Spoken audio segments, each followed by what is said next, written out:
do a brief introduction, and then you can complete the introduction yourself. So Rabbi Dr. Landau, as well as being the rabbi of this remarkable community, is also a practicing doctor of clinical psychology. He spends his mornings working for the NHS in Lister Hospital,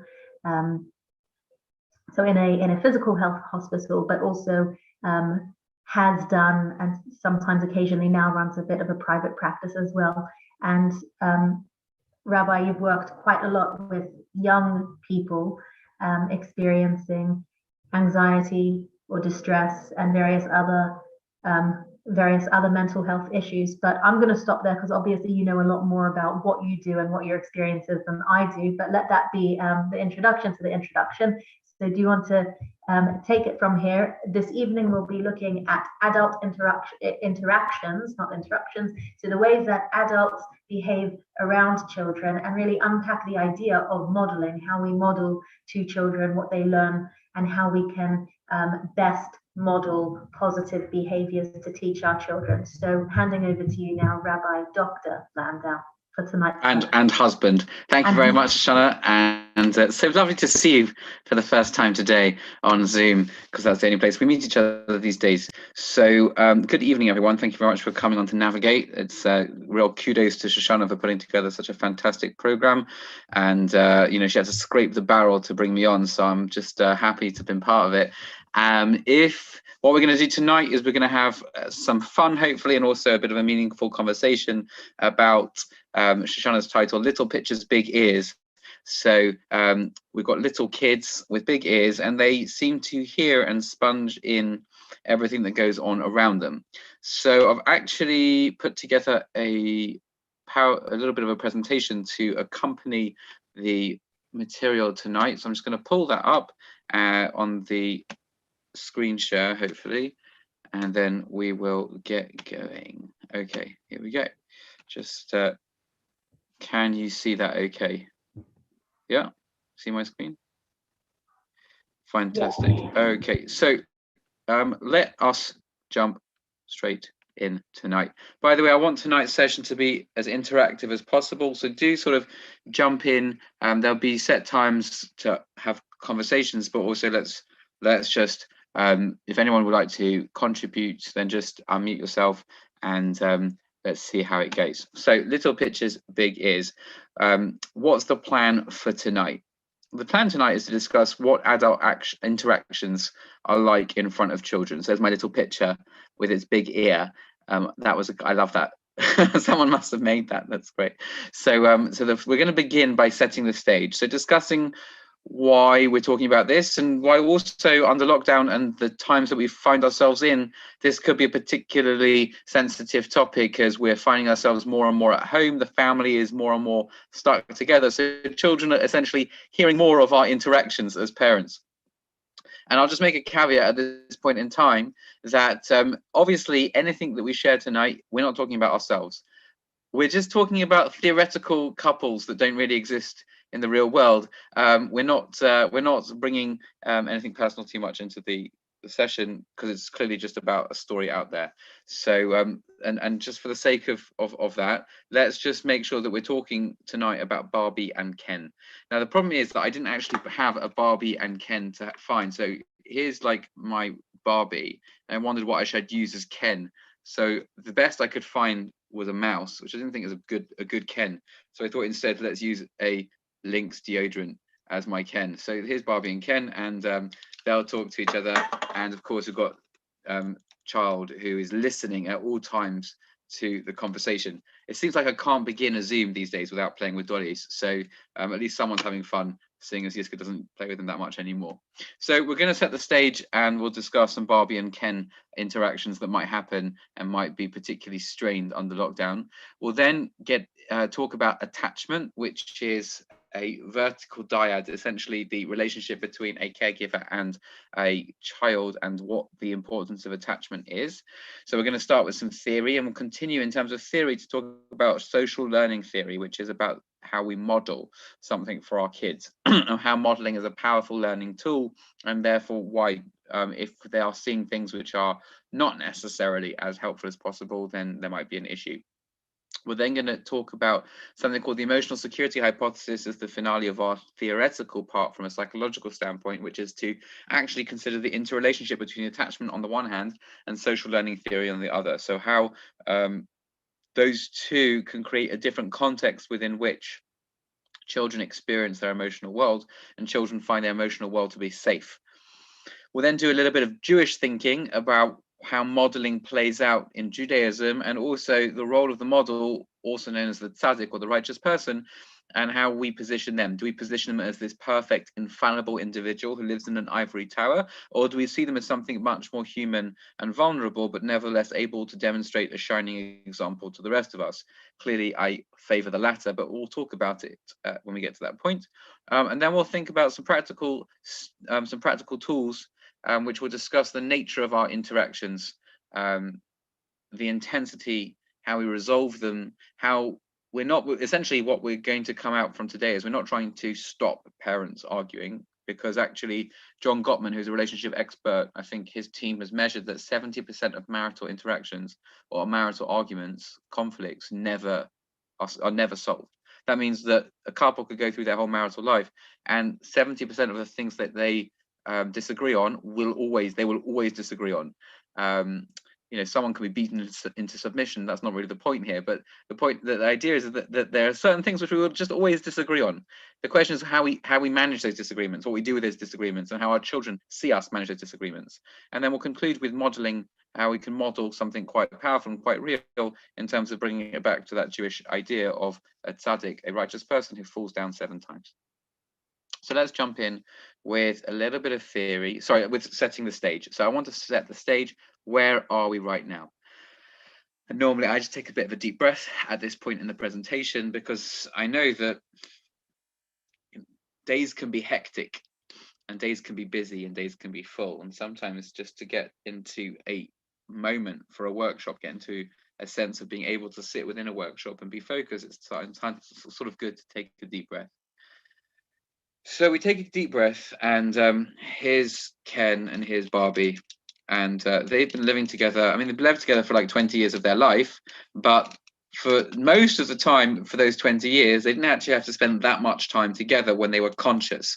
Like when they're unconscious and sleeping, fine, that was like 8 hours a night, 7 hours a night, whatever, however long people sleep for. But actual conscious time around each other was, you know, relatively rare.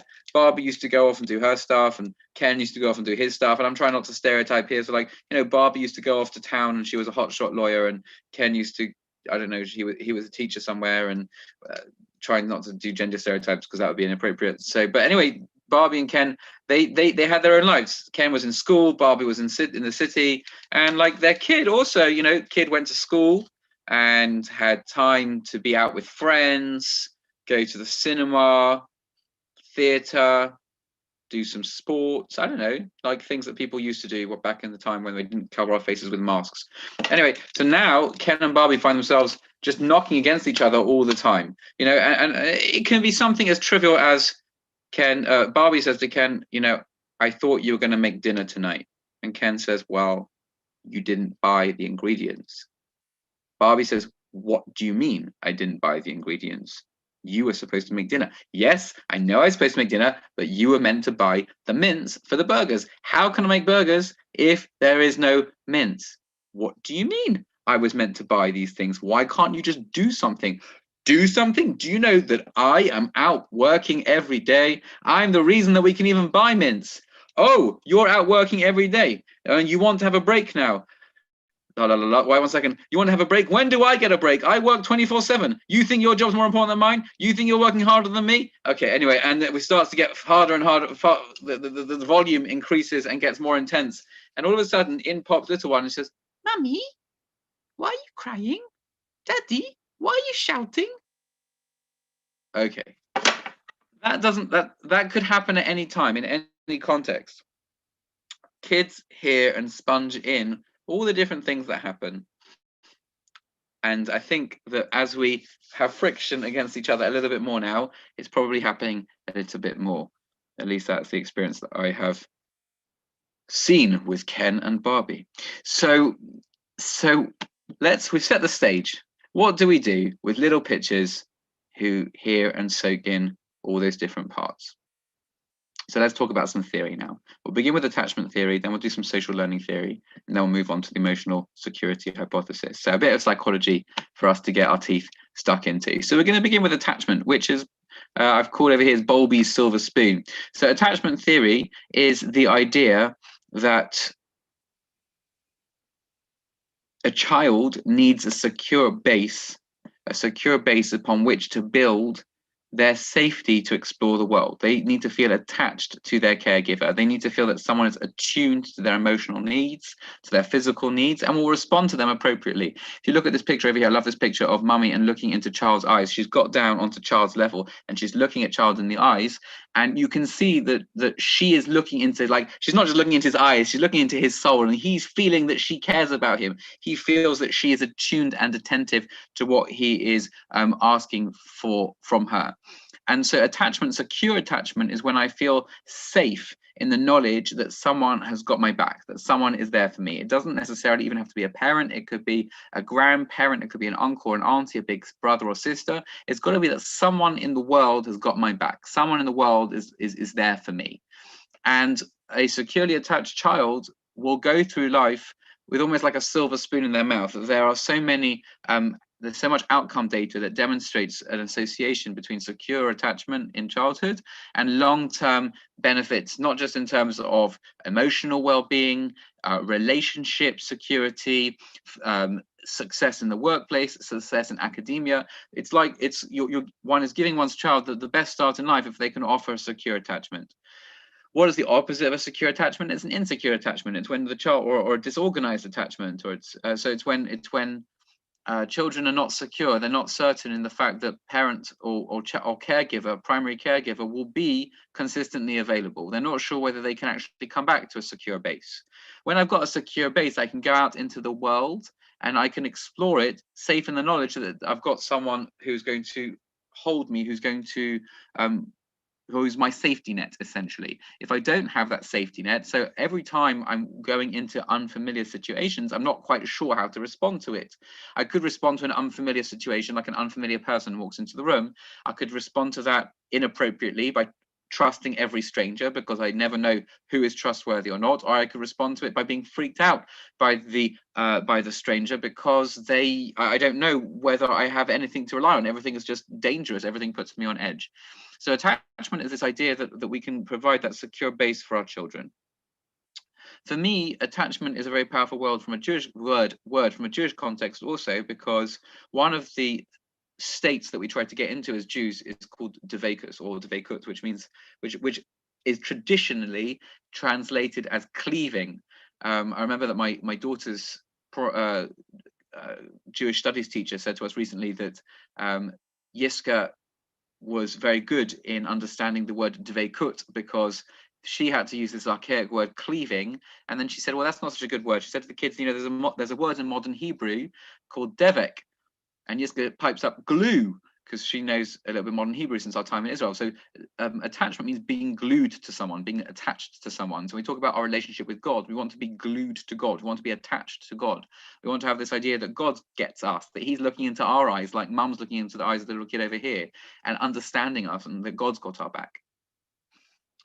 I'll talk about the caveat about the oxygen mask. I'll talk about it now. And then we'll move on a little bit from attachment, because attachment is going to be the background to which we build the rest of the theory for tonight. My caveat for tonight's session is that tonight is going to put pressure on parents to behave better. So my caveat that it's going to put pressure on us to get our shop in order, not just our personal shop, but our relationship shop in order to better protect our children from stressful marital dispute and conflict, which freaks them out of their little heads. It is going to put pressure upon us to get our shop in order, and there's a caveat here about how much a parent can do, and it's the oxygen mask caveat. So the oxygen mask caveat is based on a session I was privileged to be in with Rabbi Lord Sachs, may his memory be for a blessing, in Israel when I was in yeshiva, and there was a group of students who had come together to hear from Rabbi Sachs. He'd come out, he was then the chief rabbi, he'd come out to see the British students in Israel who are in yeshiva and seminary, and to give them some inspiration. And one of the young people asked him about doing outreach on campus. And Rabbi Sachs said, you know, outreach is an amazing thing. It's a very, very important thing. And, you know, Rabbi Sachs was very influenced by the Lubavitcher Rebbe of blessed memory. So someone whose raison d'etre was to spread the light of Judaism across the planet.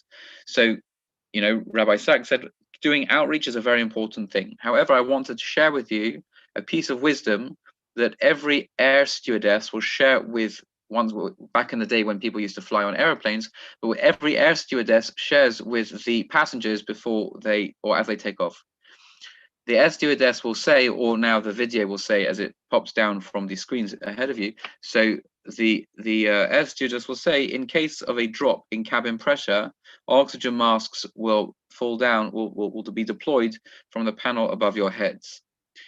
Before trying to assist someone else to put on their own oxygen mask, please ensure your own oxygen mask is securely fastened. So there is a caveat to all the sort of pressure or encouragement that we will be learning together in today's session, which is that even though there will be times that we will be encouraging ourselves as parents to be sort of taking on a greater responsibility for marital conflict and how much we see and how we show it to our children, we've got to make sure our oxygen masks are on before we can do the work necessary for our children. That means we've got to be healthy and whole. We've got to make sure that we've got a stable base, that we are looking after our bodies, looking after our emotions, looking after our well-being, spiritual, physical, psychological, and that then we have otherwise we're not going to be able to survive if we're constantly pouring out effort but not looking after the ourselves, so we can burn out in the process. So attachment is really, really important, but you can't be a martyr. Martyrs die, and we don't want dead parents, we want healthy parents. So be a healthy parent and then continue to be healthy for one's children. Okay, so that's a little bit about attachment, this idea of being attuned and providing a secure base for our children. I then want to talk a little bit about social learning theory. So social learning theory is based on a now classical experiment by Albert Bandura. And what social learning theory did was it really brought into the mainstream the concept of modeling as a way for a person to learn behavior, to learn emotions, to learn interactions. Nowadays, we're very au fait with the idea of modeling. I'm not talking about catwalks and the like. I'm talking about modeling in the sense that when monkeys see, monkey do, right? So that when children see something, they immediately can learn a certain behavior and replicate that behavior. Now, actually, back in the 60s, that was a radical suggestion, because in the 60s, learning theory was only at the point of reinforcement through either positive reinforcement through reward or negative reinforcement through punishment. Reinforcement and extinction. Behaviors were simply either punished or reinforced through reward, and that's how things were learnt. There was not yet the idea that behavior could be learnt through watching someone else, and then mimicking and modeling their behavior of someone else. And here's a little video to show you the very famous Bobo doll experiment that introduced us to the idea of modeling, of social learning, of learning in the context of a social situation. So I'm going to just make it's about 4 minutes long, this little video, but it's a really nice video. I'm just going to make sure that I've got the sound sharing on the, here we go, on the screen share. Okay, let me just get that one more time. Let's see if this works. Shoshana will shout at me if you can't hear.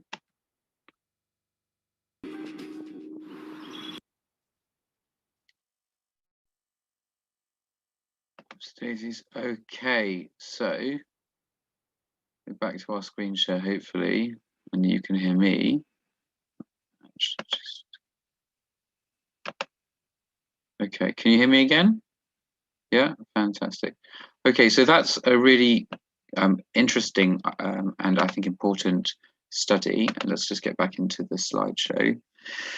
And it shows us that, monkey see, monkey do, quite literally, that what the kids saw in terms of the adult model who was being aggressive to the Bobo doll, then they immediately replicated with no motivation. There wasn't anything encouraging them to attack the Bobo doll or punishing them or being punitive in terms of trying to get them to do it, or without, otherwise they would get punished. They simply saw the adult model do it and they did it. Which leads us to the profound conclusion that I think we intuitively know, but which is that the way we behave in front of our children will be the way that they continue to behave in their lives, and that it's almost like our behaviors are contagious. Our behavior is intuitively learned through modeling, through presenting some image of what could be, and then children take that on, and that can be in any shape or form. So so I just want to say one more thing. No, so let's just pause for a second, and I want to give you a couple of scenarios. Yeah, so I think it's one of the things that Shoshana and I sometimes. Here's a scenario. What do you think? Okay, so you're going to Thorpe Park back in the day when Thorpe Park was open, and you're taking the kids in, and let's imagine that the Thorpe Park tariffs are such that under 2s are free, under 6s are half price, under 10s are a third, whatever, and everyone else is full price. And you've got a 7-year-old and an 11-year-old, right? So if you just tell the 7-year-old to say that they're 6, if you tell the 11-year-old to say they're 10, you're going to save like 50 quid. What do you do?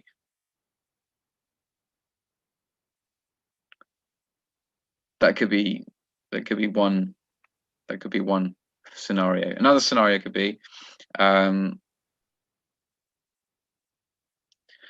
let's imagine that you're driving out of Tesco's and you recently bought a new car. Let's just blow the example to the hilt. You bought an Evoque. Was it a Land Rover Evoque? Beautiful, right? Lovely mummy car. Okay, so you've got this car, and as you're driving out, you start to reverse out of the parking space, and crunch. Oh my gosh, you've just squashed into the car behind you, and they're not there. But you just reverse out the space all the way across the parking lot into the car that isn't on the other side. Your car's fine, the other car didn't do so well. Do you leave a note, or do you just say to the kids in the car, come on, let's go? What do our behaviors communicate to our kids? What do they model? So I think, actually, I don't even know if this needs discussion, but you get the idea. You get the idea that even small little things, the little parts of life that probably we take for granted, even something very, very basic, like you're walking along the street and you've got some litter, and something falls out your pocket, leave it. Don't leave it. Like so these are all things these are all learned behaviors. Every small behavior, it could be learned. It could be something that's picked up upon. So modeling is really, really powerful. Kids learn from the smallest of things, and their memory is amazing. Daddy, do you remember when you did that? Why are you asking me to pick up my litter? Didn't you leave that on the floor the other day or 3 weeks ago? It's all held in the mind, so it's learned. Now, this takes on a new dimension when we think about social learning in the context of relationships. So if now we're going to say that it's not just about moral behaviors and moral decisions, but relationship behaviors, so then kids will also learn about relationships from the one relationship that they have the most exposure to, which means that they're going to learn about having a marriage or having a respectful, intimate relationship from the one relationship they've got the most exposure to, which is their parents. And so that, or the immediate people around them. So those relationships are going to be crucial in terms of modeling. If we can model respectful interaction, conversation, negotiation of conflict. So then they will be able to take that on into the future. If we don't model that, and we instead model aggression or violence or abuse or stonewalling, withdrawal from relationships, that's how they're also going to respond to those in the future. So this is where the pressure starts to put on parents to like get their shop in order. But it goes even further still, which is that there's been a whole series of experiments around and research around what happens to children as a result of marital conflict. So we're not just talking about marital conflict as something which is causes learning for impaired relationships, but we're also talking about how marital conflict directly affects the child's emotional world and stresses them. And one of the key findings that they find across the literature is that marital conflict, if it's of a certain tenor, of a certain tone, can be absolutely painful to the developing brain of a child.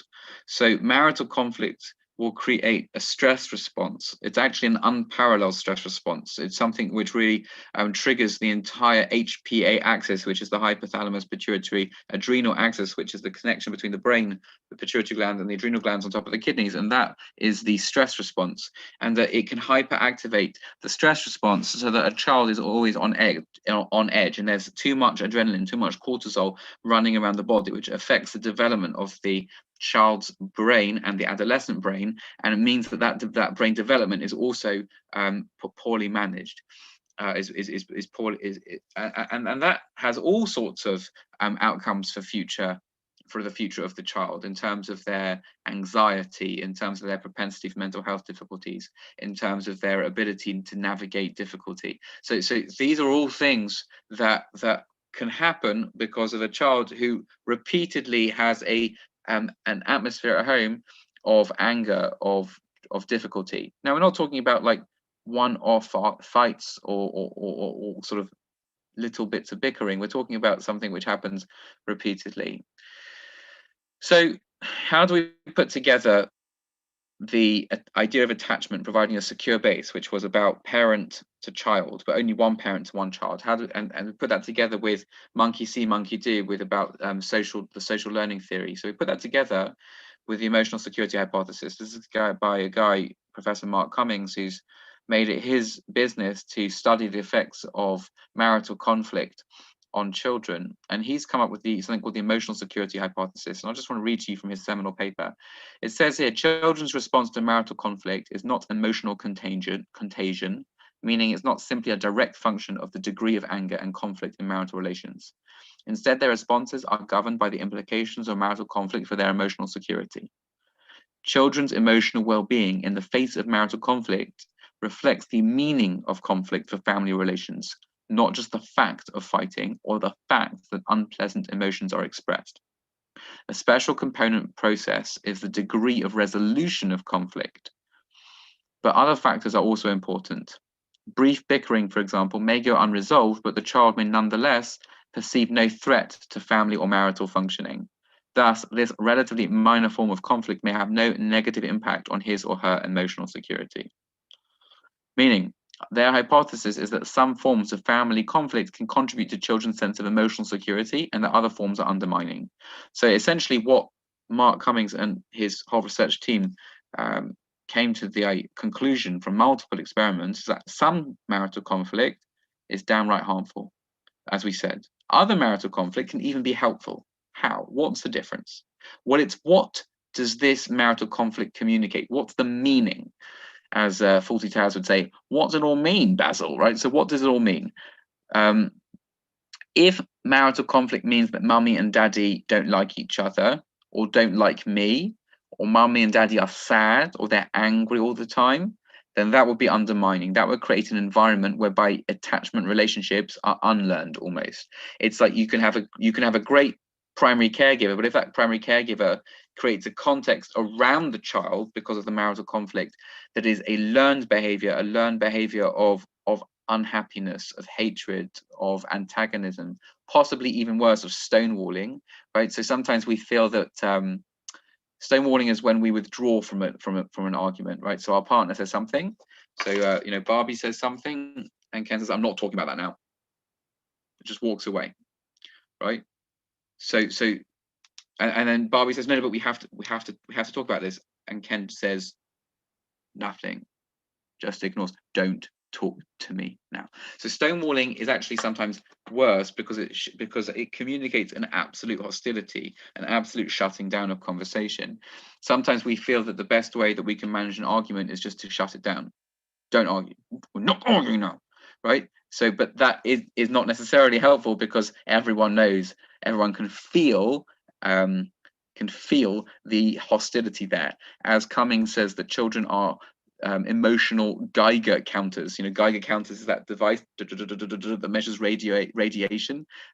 So children are emotional Geiger counters. They can sense the emotions in the room, and when stonewalling happens, it's actually a huge amount of emotion is present. So they did some physiological experiments on people that stonewalled their partners, and the blood pressure and the cortisol levels of people who were being stonewalled and stonewalling were absolutely through the roof. It's such a hostile measure to shut something down in that way. So if the conflict communicates that level of hostility, that level of discord, so then that's going to undermine a child's emotional security. However, if a conflict is something that is done in a respectful way, in a kind way, in a way that makes a child understand that mummy and daddy can disagree, mummy and daddy or parent or carers can disagree, they can have conflict.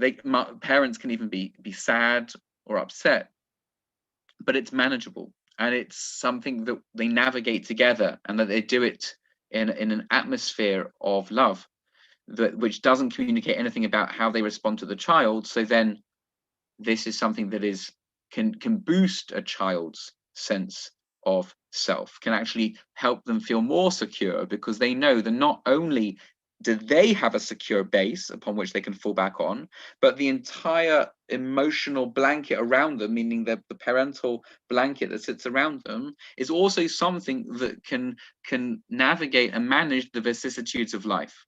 That even so Barbie says to Ken, "You were meant to make the dinner," and Ken says, "But I didn't get any ingredients." So Barbie then takes a deep breath, and Ken takes a deep breath, because they know that this is a trigger point, and Barbie says, "Okay, I had expected you to manage your own ingredients if you had taken on supper."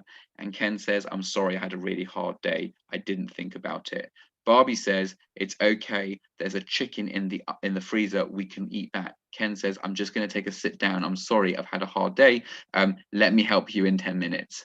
Okay, so like some sort of way of expressing disappointment, expressing tiredness, expressing why this is difficult, but being able to work through it. Okay, that is a great lesson for this one, for these pictures, that arguments don't have to be toxic, that interactions can be okay. Okay.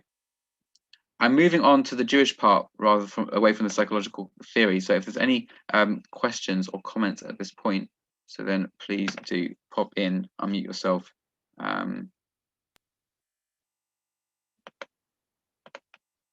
Anyone?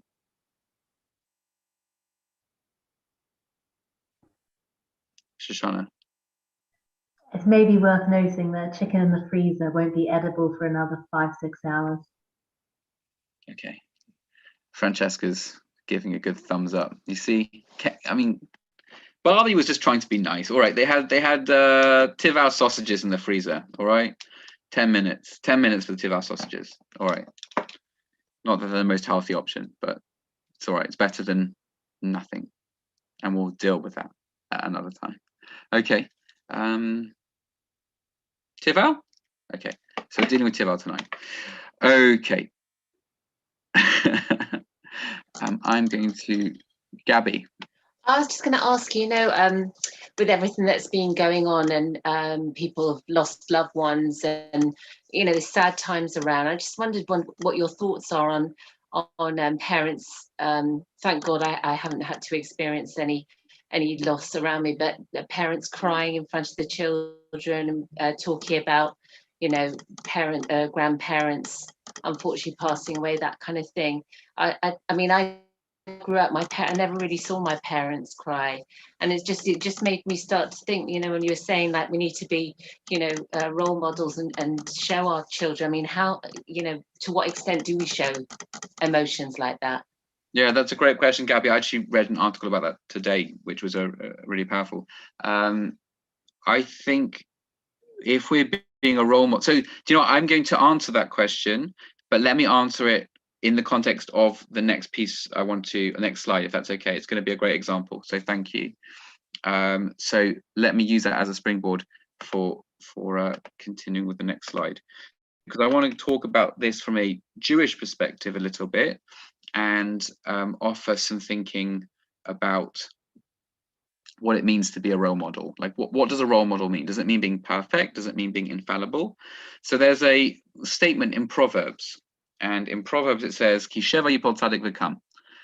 7 times the righteous person falls and gets up. Doesn't have to be a righteous man, it can be a righteous person. So 7 times a righteous person falls and gets up. What does that mean, that 7 times a righteous person falls and gets up? So the sort of maybe the knee-jerk or the habitual way to read that verse is to say that he fell down, the person fell down 7 times. They failed 7 times. They were like that, they were the poor role model 7 times, but nevertheless, you know, thank God they finally got there and they got to their righteous position. And we do have this idea in Judaism of there being a tzaddik, there being a righteous person who is a role model, who is someone who can hold a certain position, a certain sense of goodness, that they can then demonstrate to others what it means to be a dugma ishit, a personal example of greatness, a personal example of someone who takes the wisdom of the Torah, takes the wisdom of God, and uses it to live the most refined and dignified life that they can.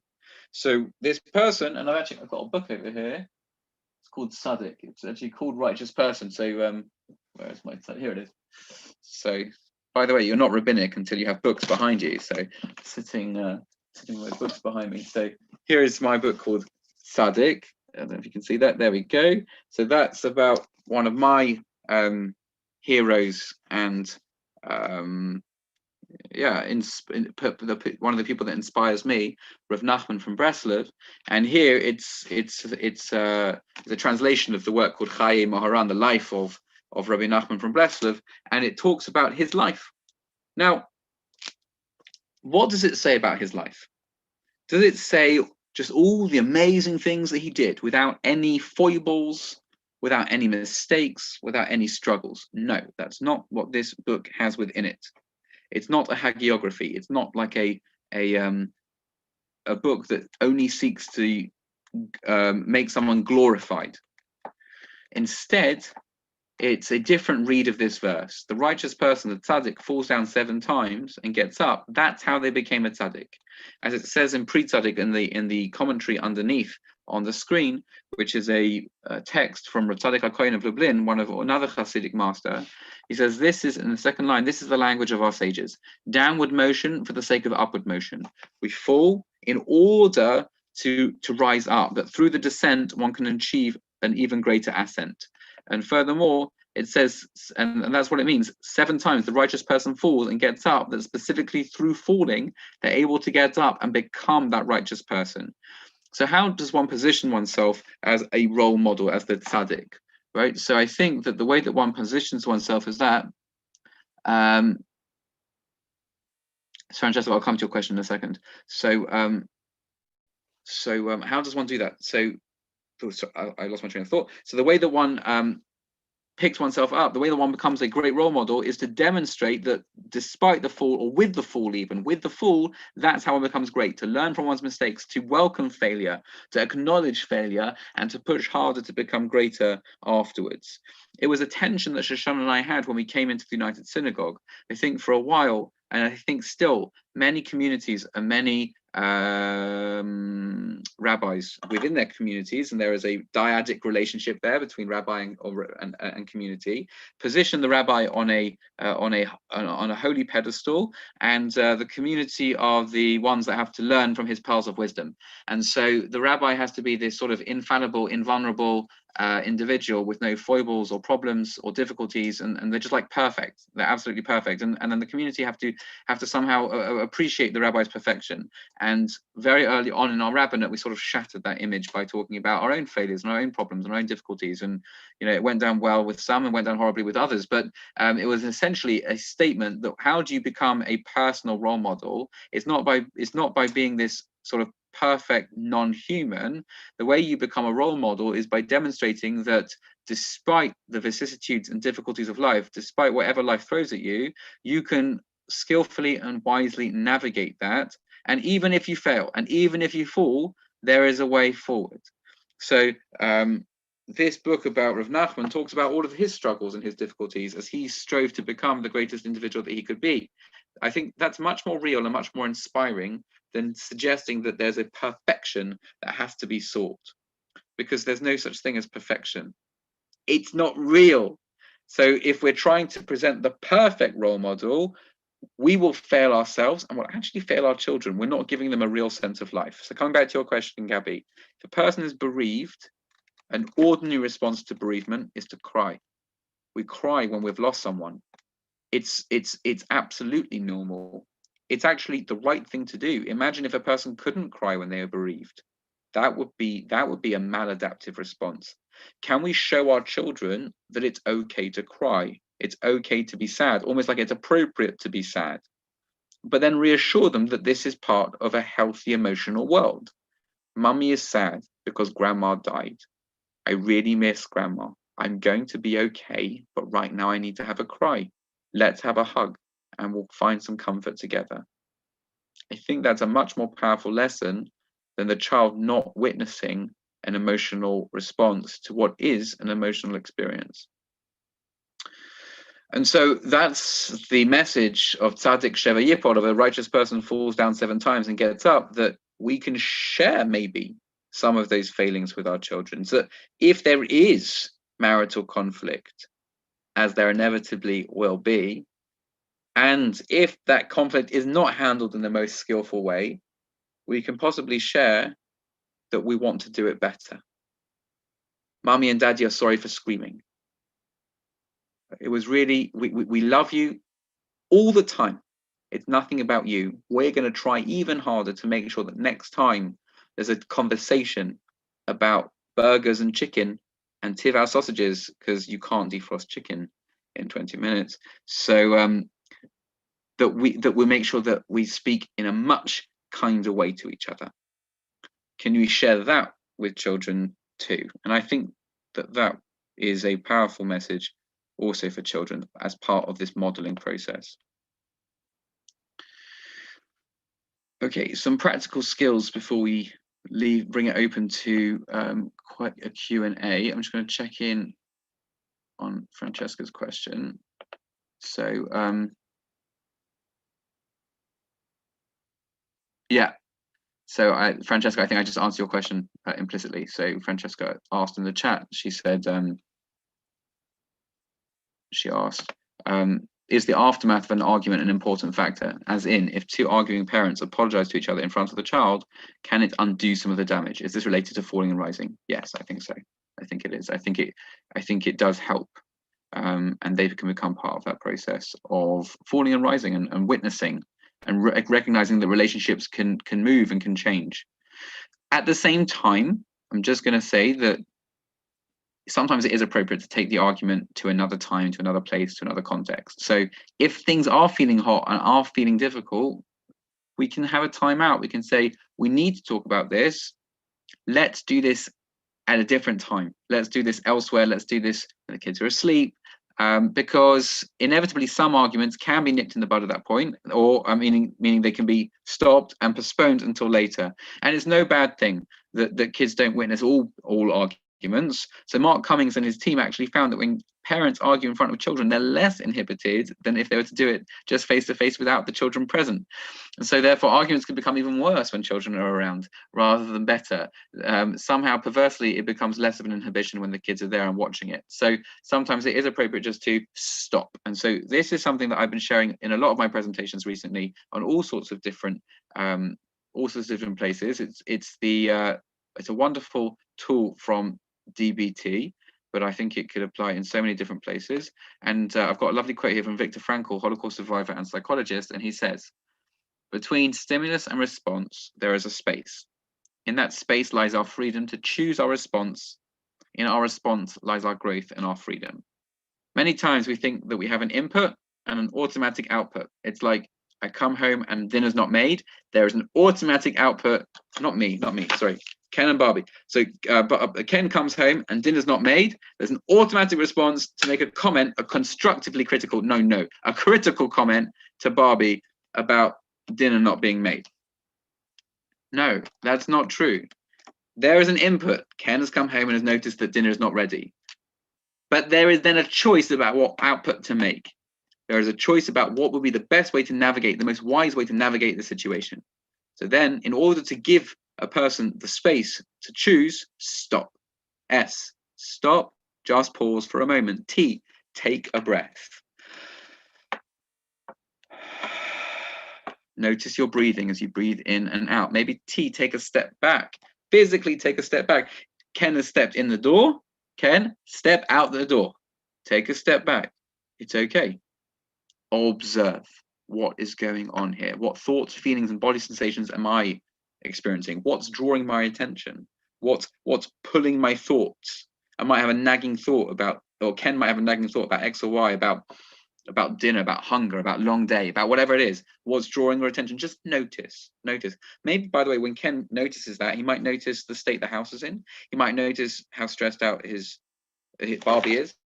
He might notice that the children have been having a difficult day, and he might also observe that in that moment of observation, because he's given himself a chance to take a deep breath and observe and pull back and get a perspective. Is it just a thought, not reality? What's the bigger picture? Almost like I'm a helicopter looking down on the situation and just trying to notice what's overhead, and that this will pass. There's perspective on it. Do I need to make a comment and upset Barbie? Does Ken need to make a comment and upset Barbie for this? Is it worth it? This will pass. There will be food. And then practice what works, and P, and pray. What's the best thing to do right now? What's the most helpful thing to do? What's the wisest thing to do? What can I do that fits my values? Right? What are my values here as Ken, or as Barbie, or as parent, or as father, or as husband, or as wife? What will be effective and appropriate in managing the situation? I need to respell appropriate because there's too many R's there. Okay, but what will be it? So stop, S-T-O-P-P, a little prayer before he enters the threshold once more. Ken thinks about what's going to be the best way to manage the situation. He walks in and offers to help make dinner. Makes a cup of coffee for Barbie and says, I'll make it. Gets everyone in the car and says, let's have a takeaway. So many different options over there, but only available we're after a little pause, a chance for a stop. Something to do now with changing the background music.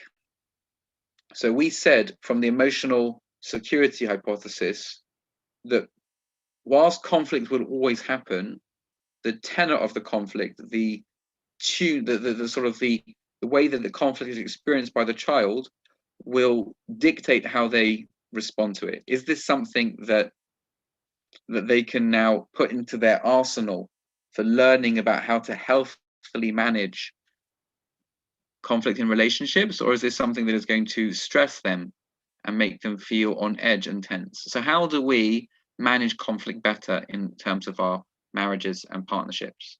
So one, lead with empathy. Empathy is not the same as sympathy. Empathy is to put oneself in the other's shoes, to think about the other person. Yes, Ken had a bad day. Link's Ken had a bad day, had a difficult day. but Barbie also had a difficult day. So think about the difficulty that the other person's experiencing. Think, if Ken, for even 30 seconds, thought what it would be like to be with children for 10 hours of the day, or dogs, Nicole. So it would be a whole different way of responding to that sense of entitlement that Ken came in with. So lead with empathy, try and feel the other person's feelings. Now, to lead with empathy, that it can be so helpful just to look in someone's eyes, to really look at them, just to see what their face is communicating. Where are they at the moment? Lead with that. Lead not with my needs, but their needs. This is something that we're not very good at in Western society. Marriage counselors nowadays are all about telling your partner your needs. I have my needs, and she has her needs, and now I'm just a needs provider. Marriages are now just service providers. I'm the service provider Ken is the service provider to Barbie, Barbie is the service provider to Ken. There's an alternative here, which is, no. I give. Ken gives to Barbie, and Barbie gives to Ken. It's not that I have needs that must be met and she has needs that must be met, but rather, what can I give? What can I offer? Because and that's in the context of knowing that the other person is trying to think about what they can offer me. So I'm not trying to get, I'm trying to give. 2, give your partner. And by the way, in Judaism, the word for love is ahava, is love. Rav Dessler says, what's the root of ahava? It's hav, which means to give. The heart of loving is giving. And when we love, we get to echad. When we love, the numerical value of the word ahava in Hebrew is 13, which is the same as the numerical value of the word echad, which is 1. When we love, we can become one. When we give to the other, we meld with the other, we become one.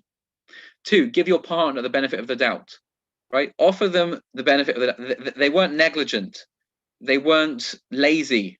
They weren't careless. No, they were well-meaning. They were well-intentioned, and they only had the best in mind. 3, remember that you're on the same team. Constantly remember that you're on the same team. We work together, not against each other. We're here batting towards the same outcome. We both want the best for the family, for the marriage, for the children, for the home. We want the best. We're both on the same team. 4, constructive criticism only works when your partner can do something about what happened. Just to criticize without any positive outcome doesn't help. It just makes a person feel bad about what they did. And by the way, on the criticism front, criticism is toxic to any relationship. If you had to give a number to it, the relationship experts say a rule of either 4-1 or 9-1. Essentially, out of every 10 comments, 9 of them should be positive against 1 which is critical. And when it is critical, make sure that it's actually constructive rather than something which is simply critical. 5, anything that needs to be said can be said with kindness, can be said with kindness. Even if there needs to be a discussion, a hard discussion, a difficult discussion, the tone can be kind because it's on a background of respect at the very basic, at the very bottom, and love. Sometimes it can help to hold hands whilst having an argument. Some people hate that. Other people find that very helpful. It just makes sure to remember that we're actually on the same team here. That we're actually on the same team. We do actually love each other despite this disagreement. And the final one is kiss and make up for the kids. So we talked about how do kids come down. So Francesca asked, how do kids come down from seeing an argument? Can the resolution help? Yes, it can help, but often actions speak louder than words. Sometimes kids need to see parents actually kissing and making up. So because that gives them the security that mummy and daddy still love each other. They see mummy and daddy still love each other. They see a hug, they see a handhold, they see a kiss. And finally, something about telling one's story. So family narratives are very, very important. Think about Seder night that we're going to be coming up to soon. we all tell our stories. We all have our identity wrapped up in stories. So if you ask me who I am, I'll tell you, well, I was brought up here and I went to this school and I met this person and my friends were this. I tell you my life story. If you ask who I am, I tell you my life story. We make sense of the world through stories. And we make sense of our national identity through stories. That's why Seder night on Pesach is the story of our national redemption from slavery. It's a discussion of who we are as Jews. So how can I tell a story? How can I share with my family a story of working through these difficulties, working through the things that the little pictures hear? Because the little pictures are going to hear lots of different parts. Well, let that become part of our story. How can I essentially model the Sheva Yipol? How can I model the fact that there will be falls, there will be failures? You know, mommy and daddy didn't get it quite right last night. But we've had a conversation and we've made a decision that this is how we're going to go forward. So how can I model, how can I incorporate into the family story the ups and the downs, the conflicts, but also the resolutions? And if I can incorporate that into a story for the family that holds it all together, so then we can make sense of our family identity. We're a family that does succeed. We're a family that gets over these difficulties. We're a family that works together towards greater kindness. Final thoughts. Remember to say I love you, both to one's partner and to one's child. Remember to say I'm sorry, both to one's partner and to one's child. Gabby asked about crying in front of a child. Yes, but not only that, also apologizing to one's child. That's also so powerful. Show that we can make mistakes, that mistakes are acceptable, but that we learn from them, we move on. And say, I forgot that we're on the same team. Hineni, here I am, right here with you, trying our very best to make this work. Don't forget, there's always someone here to help you. Never worry alone. If you're worried about what's going on, speak to a friend, speak to a trusted person, speak to a rabbi, speak to a rebbitzin, speak to a psychologist, speak to someone that is there. Don't worry alone. The most horrible hell is when one person is worrying alone. Consult with your GP if you're worried about your child, worry about someone else, worried about their well-being. Here's another typo. Talk to your friends. We need people. We need people to be part of our lives, you know, and sometimes it feels like you can't talk about your marriage to other people, but if you've got a trusted friend, you know, will hold your confidentiality, can be important at times to take things away from the marriage so that you can discuss it. It can also be at times important not to take things out of the marriage and to keep them sacrosanct. But that is something, but, you know, work that one out. But sometimes, you know, having all those private parts that you never get to talk about to anybody else, not necessarily so helpful. So if it's not a friend, but maybe it's someone that you do talk about, you know, you talk about, you pay to have a conversation which is private and confidential. There are community organizations that can help with different things. And remember that God's ultimately there. He loves us all and only wants the best for all his children, but the parents who are his children and the children who are his children. He wants the best for all of us. And so that is the end for me of this presentation. If you'd like now to offer any thoughts, questions or comments, you can either put them in the chat or unmute yourself and have some time now for us to get together and share some ideas. Thank you very, very much for your attention, and thank you to Shoshana for organizing Navigate. It's a real wonderful program, and looking forward to seeing you next week when we have Rachel and Mark Krieger, who will be discussing all the Seders of stage. In the meantime, anyone who'd like to unmute themselves, please, this is the time.